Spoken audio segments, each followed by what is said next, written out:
오늘은 뇌를 건강하게 재설계하는 최고의 방법이라는 제목으로 이야기를 나눠보도록 하겠습니다. 여러분들은 인간의 뇌의 절정기를 언제라고 생각하시나요? 흔히들 젊을 때 뇌가 잘 돌아간다, 공부든 뭐든 하기 좋은 때라고 생각을 하지 않나요? 하지만 우리 인간의 뇌 기능에는요, 이른바 피크타임, 절정의 때란 따로 없다는 과학적 연구 결과가 수없이 많이 나왔습니다. 20세기에 뇌과학 연구에서 가장 중요한 발견 중에 하나를 꼽자면은 바로 뇌의 신경 가소성이라고 말을 할 수가 있습니다. 이 신경 가소성이란 그 뇌의 신경 경로가요, 외부의 자극, 경험, 학습 등에 의해서 구조적, 기능적으로 끊임없이 변화하는 현상이에요. 한마디로 나이에 상관없이 이 뇌의 물리적 형태가 변한다는 것입니다. 이 현상이 죽을 때까지 계속될 수가 있다는 거예요. 심리학자인 쉐리 윌리스의 연구에 따르면요, 1956년부터 무려 40년간을 약 6,000명의 사람의 삶을 추적했어요. 이 사람들은 시애틀 지역에 거주하는 사람들로서 연령대가 20살에서 90살까지 굉장히 다양했습니다. 직업도 다양했고요. 연구 결과를 보니까 참가자들의 인지능력 검사에서 40살에서 65살 중년의 최고의 수행력이 나타났다는 것입니다. 이 연구의 결론은 뭐냐? 그러니까 보통 우리의 생각, 그러니까 10대 내내 이 뇌가 대혁신을 겪고 25살까지는 향상이 되고 그 다음에는 점차 이 뇌의 기능이 퇴행하고 내리막길을 걷는다, 이런 게 이제 보편적인 생각인데 이거를 이제 뒤집은 것이죠. 뇌는 중년에도 계속 성장을 한다는 것입니다. 이 책 마음챙김의 저자 사우나 사피로는 말해요. 인간의 뇌는 20대 중반이 되면 완전히 굳어버린다라는 거짓말에 속지 마세요. 당신은 더 나은 사람으로 바뀔 수 있고 바뀌고 있습니다. 그 핵심 이유가 뭐예요? 바로 뇌의 신경 가소성이기 때문입니다. 그러면 이렇게 뇌가 바뀔 수가 있는데, 물리적으로, 세포적으로 정말 계속해서 향상될 수가 있는데 왜 많은 사람들이 잘못된 인식 속에 살아가고 제자리에 머물까? 바로 잘못된 믿음을 갖고 있다는 것이죠. 잘못된 지식에 근거한 믿음. 어떤 겁니까? 나이가 들수록 뇌 기능은 퇴화한다. 이미 너무 늦었는데 뭘 배워? 뇌가 너무 녹슬었는데 여기에 기름칠을 한다고 뭐가 되겠어? 이런 잘못된 지식에 근거한 믿음이 있기 때문입니다. 20세기의 뇌과학이 이제 이걸 깬 것이죠. 할 수 있다면 할 수 있는 것이고 할 수 없다면 할 수 없는 거예요. 20세기 뇌과학은 할 수 있다라고 말을 하고 있는 것입니다. 그래서 주변에서 나이가 좀 들어가지고 자신의 뇌에 대해서 조금 비판적으로, 부정적으로 말하는 사람이 있다면 그럴 때 아는 것이 힘이죠. 이 신경 가소성의 지식을 탁 떠올려야 돼요. 그 전구, 그 램프의 불을 밝혀야 되는 거예요. 그 램프의 불을 밝히지 않으면 어떻게 됩니까? 믿지 않으니까 시도하지 않게 되고 뇌는 점점 더 굳고 정말 퇴행하고 내리막길로 걷게 되는 것이에요. 자, 그런데 여기서 중요한 게 있죠? 그러면 이렇게 뇌의 신경 가소성, 뇌가 물리적으로 변한다는 거를 과학적으로도 증명이 됐는데 이게 이 변화되는 게 하루아침에 변화가 되느냐라는 것이죠. 절대 아니라는 겁니다. 뇌가 성장하기는 하지만 거기에는 헌신적인 노력이 필요하다라는 거예요. 헌신적인 노력이라는 건 뭔가요? 반복해서 실천하는 그것이 필요하다라는 거예요. 과학적 근거에 입각한 믿음 하에서 반복적으로 실천하는 거. 그렇게 하루하루 매일매일 실천하고 반복할 때 이 뇌의 물리적 변화가 나타난다는 것이죠. 책의 내용을 보겠습니다. 최종 목적지에 대한 걱정을 멈추고 방향성에 초점을 맞추도록 5%만 더 할 수 있을까라고 자문해보라. 너무 큰 욕심 가질 필요 없어요. 방향이 맞다면은 단 5%, 심지어 1%도 괜찮아요. 이 방향이라는 게 뭐예요? 우리의 뇌가 바뀔 수 있다는 거. 5%만 더 운동할 수 있을까? 5%만 더 휴식을 취할 수 있을까? 5%만 더 신뢰할 수 있을까? 5%가 너무 많다고 느껴지면 수치를 낮춰도 된다. 1%만 더 할 수 있을까? 중요한 건 실천하라는 것이죠. 그래서 여기까지의 말을 인도의 시인 카비르의 말을 빌리면 이렇게 딱 두 문장으로 요약을 할 수가 있어요. 어디에 있든 바로 그곳이 시작점이다. 변화의 시작점이라는 거예요. 내가 지금 신경 가소성의 그 지식을 알고 깨닫고 실천하면은 바로 그곳이 시작점이 되는 것이고, 두 번째, 뭐든 실천할수록 강화된다. 그 믿음하에서 실천을 하루하루 계속 반복할수록 그 일수가 축적이 될수록 강화된다라는 것이죠. 뇌의 기능이 향상될 수가 있다라는 거예요. 자, 여기서 이제 한 발 더 나아가서 이 마음챙김의 책, 저는 이 책을 꼭 읽으셨으면 좋겠어요. 자, 그러면 왜 마음챙김이냐? 이 마음챙김이요, 앞서서 우리가 뇌의 가소성에 대해서 배웠잖아요. 신경 가소성. 그것을요, 더 침착하고요, 더 명확하고요, 더 만족스럽게 만들 수가 있다는 거예요. 그러니까 뇌의 가소성에 있어서 뇌를 더 건강하고 긍정적으로 만드는 데 있어서 이 마음챙김이 중간에 개입을 하면은 이게 더 확대 재생산이 될 수 있다는 것이죠. 매우 효과적인 지원수단이 될 수가 있다는 겁니다. 우리는 긍정적 시냅스 연결을 생성하고 강화하면서, 다시 말해 뇌 구조를 건강한 방식으로 빚어내면서 허술한 경로를 쳐낸다.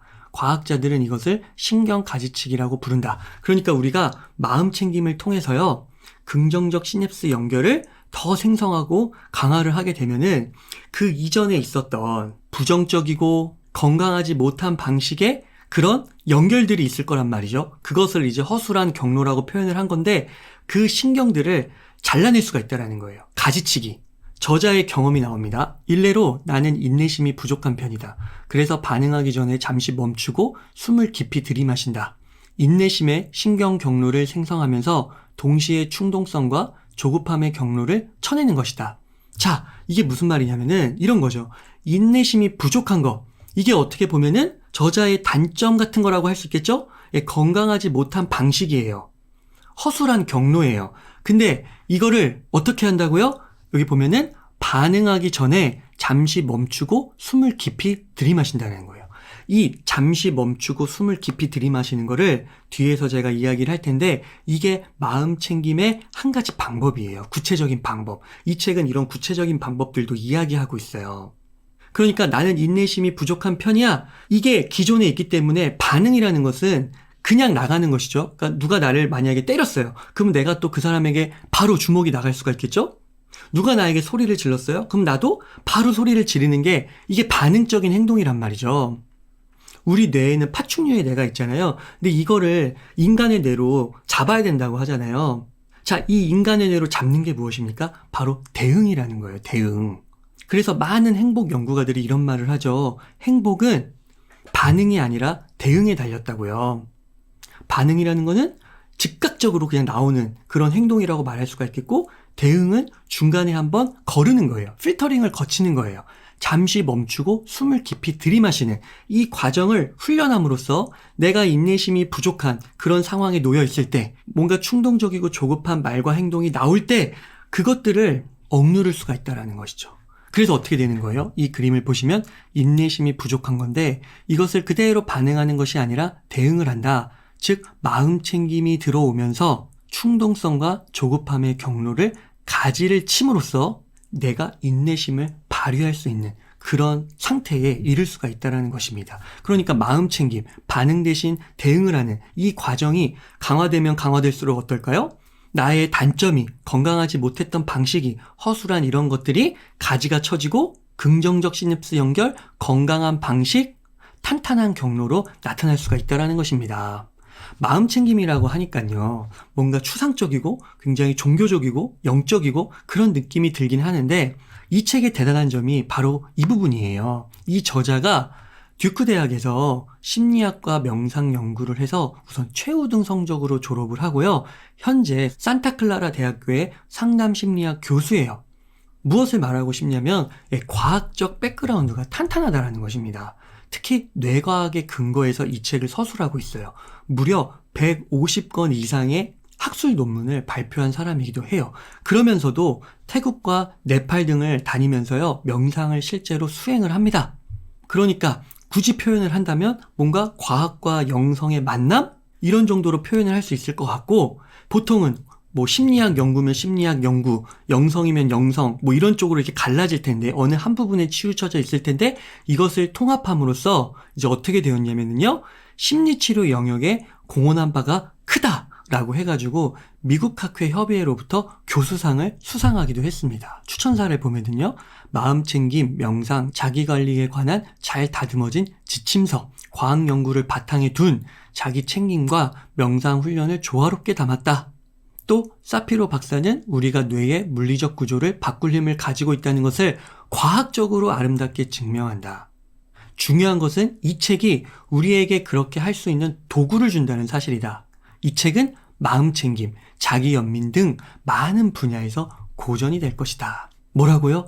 고전이 될 것이다. 그래서 여러분들도 시간이 되시면 꼭 읽어보시면 좋겠어요. 읽으신 분들은 코로나 시대의 필독서가 아닐까? 뭐 그런 생각까지도 하실 수 있으실 거예요. 그래서 이 마음챙김에 대해서 과학적으로 불교 수행법 등으로부터 얻은 인사이트, 이런 것들이 적용이 되고요. 이제 이러한 것들을 현대인들이 어떻게 일상에서 실천할 수 있을까? 여기에 대한 고민을 하고 그것들을 녹여낸 책이 바로 이 마음챙김이라고 할 수 있습니다. 그래서 여러 가지 기법들, 방법들이 나오는데 두 가지를 소개해드리면, 첫 번째는 일단 멈춤이에요. 일단 멈춤. 앞서서도 말했죠? 일단 멈추고 숨을 들이마시는 그런 훈련을 하는 겁니다. 그래서 그런 행동이 습관적으로 나오게 하는 거예요. 그래서 외부에 자극이 있었을 때 여기에 그대로 반응이 나가는 게 아니라 멈춤으로써 이 자극을 멈추게 하고 한 번 더 생각하게 함으로써 반응이 아니라 대응이 나가게 하는 것이죠. 그래서 자극과 대응 사이에 이 일단 멈춤을 두게 하는 훈련을 하는 겁니다. 유명한 심리학자죠. 홀로코스트 생존자인 빅터 프랭클이 이런 말을 했죠. 자극과 대응 사이에는 공간이 존재한다. 그 공간에 우리의 대응을 선택할 힘이 있다. 그 대응에 우리의 성장과 자유가 달려있다. 그러니까 일단 멈춤으로써 대응의 행동이 더 많이 나올 수가 있는 거예요. 자, 두 번째는 뭐냐면 목격자의 자각 상태인데, 일단 멈춘 다음에 뭐를 하는 거냐면은 내 눈을요, 나 위에 두는 거예요. 그래서 그 눈으로부터 나를 이렇게 보는 거예요. 그게 바로 목격자의 자각 상태입니다. 우리는 당면한 상황에서 정신적으로 한 걸음 물러서게 된다. 고차원적 정신을 이용해 상황을 객관적으로 관찰할 수 있다. 예시를 드는데요, 이거죠. 헬리콥터에서 상황을 내려다보는 것과 같다. 그러니까 눈이 내 머리 위에 있는 거예요. 그렇게 함으로써 객관적이고 균형적인 관점을 갖는 거죠. 그러니까 이거를 훈련하라는 거예요. 훈련. 그래서 나의 결핍, 단점, 이런 걸로 인해서 반응적 행동이 나온단 말이죠. 훈련을 안 했을 때는. 근데 이거를 일단 멈추고 목격자의 상태가 됨으로써 대응을 할 수 있게 매일매일 훈련을 하라는 것입니다. 이렇게 이제 여러분들이 마음챙김을 잘 하시게 된 거예요. 그래서 일상에서도 습관적으로 자유자재로 막 활용을 할 수 있게 된 거예요. 그러면 이점이 여기에 정리가 되어 있습니다. 수많은 연구들이 마음챙김에 대해서 진행이 되고 있는데, 심리적, 인지적, 신체적 건강 영역에서 이점을 확인해준 연구는 수없이 많다라는 거예요. 그래서 심리적 이점에서 이렇게 많죠. 행복감 증가, 삶의 만족도 증가, 관계의 질 개선, 삶의 의미 증가, 우울 감소, 이런 거. 인지적 이점, 주의력 증가, 기억력 증가, 창의력 증가, 혁신력 증가, 문제 해결력 증가. 신체적 이점, 면역 기능 개선, 고혈압 개선 등등등 엄청 많아요. 그쵸? 요 인지적 이점, 이 부분은 앞에 뇌의 가소성, 그런 부분이 딱 떠오르시죠? 이 인지적 이점 외에도 심리적 이점, 신체적 이점, 이런 것들이 너무나도 많다라는 거예요. 그래서 여러분들이 이 마음챙김에 대해서 평생에 꼭 한 번은 공부해 보시고요. 특히 나의 뇌를요, 건강하고 긍정적으로 재설계하고 싶다 하는 분들은 꼭 필히 이 책을 읽어보시면 좋겠습니다. 오늘 내용 정리해 보겠습니다. 뇌를 건강하게 재설계하는 최고의 방법, 그것이 무엇입니까? 궁극적으로, 결론적으로는 마음챙김이에요. 근데 그 마음챙김과 연관된 과학적 근거, 핵심이 뭡니까? 바로 뇌의 가소성. 뇌를 바꾸기에 늦은 때란 없다라는 것이죠.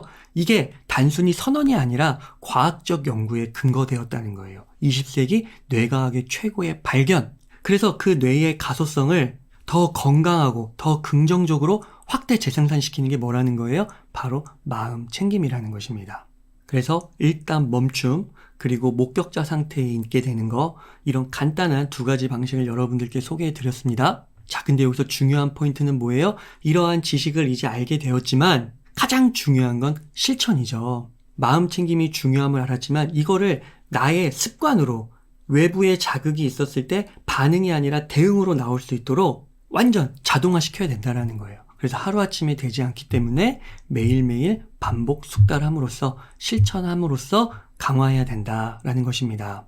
주위를 둘러보면은요, 그쵸? 여전히 코로나가 득세하고 있고 사회적 활동이 저해되고 사회적 활동을 못하니까 우울한 경우도 조금 더 많은 것 같고 소중한 사람들과 갈등이 더 심해지는 것 같고 그런 뉴스들도 많이 나오고 있죠? 이런 좋지 못한 환경에서요, 마음 챙김을 꼭 해보셨으면 좋겠어요. 한 줄기 빛을 보고 또 그 한 줄기 빛을 매일 훈련함으로써 더 밝게 만드시면 좋겠습니다. 다른 사람들은 현재의 환경 속에서 더 우울해질 수 있지만 마음 챙김을 통해서 그런 환경에 눌리지 않고 오히려 한 발 더 나아가서 극복하고 우리의 뇌를 재설계하는 그런 분들이 다 되셨으면 합니다.